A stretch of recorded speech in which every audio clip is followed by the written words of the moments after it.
Let's take a look at oil this morning because right now we're seeing Brent at $89.95. So we're getting close to that $90 mark. WTI in this country, $83.33.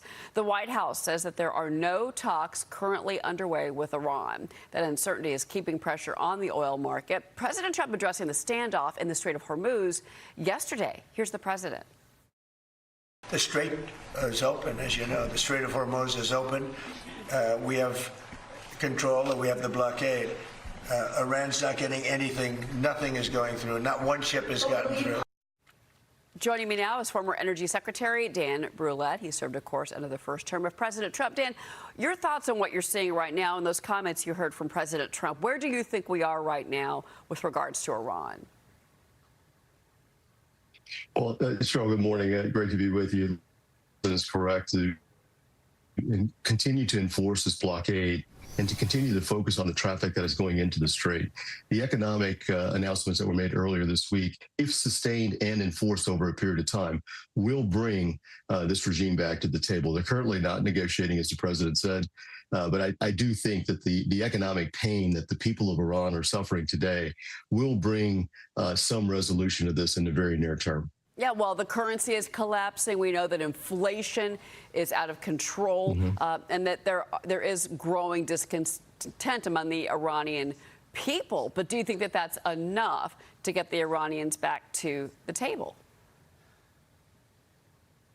Well, I think it's going to depend in a large degree on the amount of enforcement. So we've read the stories about China, what Secretary Bessent is attempting to do with the financial system. If those measures are implemented against China, I think this comes to a resolution very quickly. If it's going to be implemented, just amongst the region, just amongst the countries in the region, I think we're going to be looking at a little bit more of an extended pause here.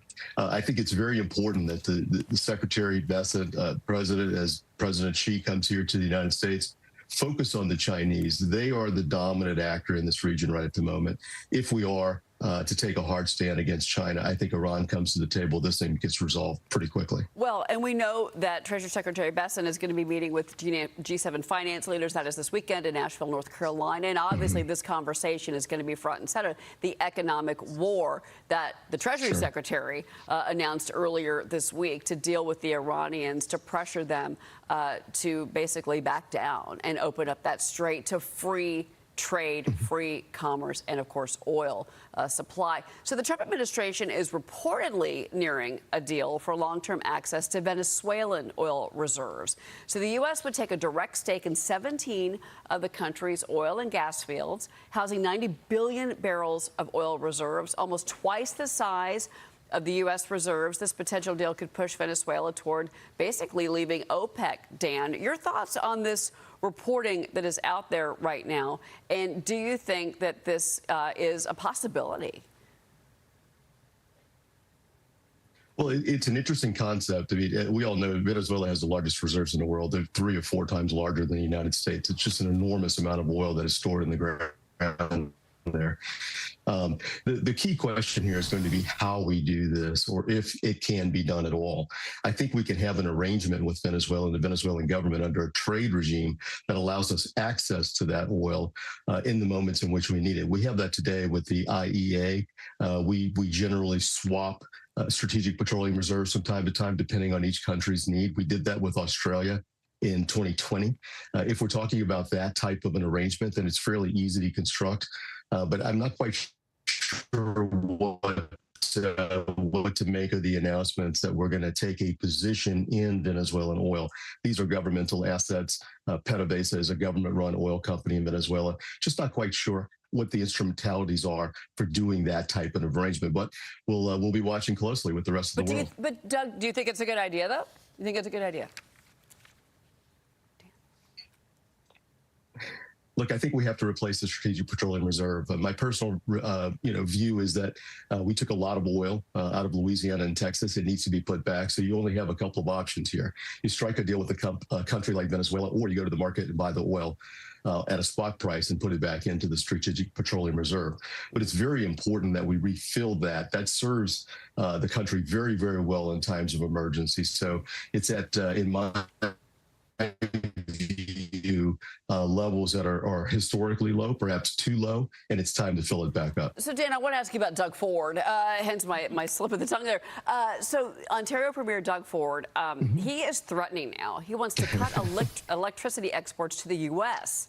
if this trade war with the Canadians escalates, and that puts power supply in the middle of this dispute, Americans' power supply. So Ontario Electricity helps power millions of American homes and businesses. This is New York, where I am, Michigan, Minnesota. You know, they've been real clear here, the Canadians have. They've said it out loud that they want to go after, you know, they're going into politics. They know the midterms is coming. They know electricity is a sensitive issue for Americans. We're talking about prices and affordability. How much leverage does he have right now, do you think? A fair amount, Cheryl, to be honest. I mean, states like Vermont, the majority of their electricity comes from Quebec Hydro, so it's imported from Canada. I think the numbers, you know, overall, the global numbers are around $3 or maybe $3.5 billion of electricity that we import from it. We only export maybe $1 billion. So it's a little unbalanced right at the moment. Dan Brouillette, it's great to see you here, Dan. It's got some audio issues with you, but we certainly appreciate your time and your perspective on all of this, Dan Brouillette. We're going to take a quick break. We'll be right back. Stay with me.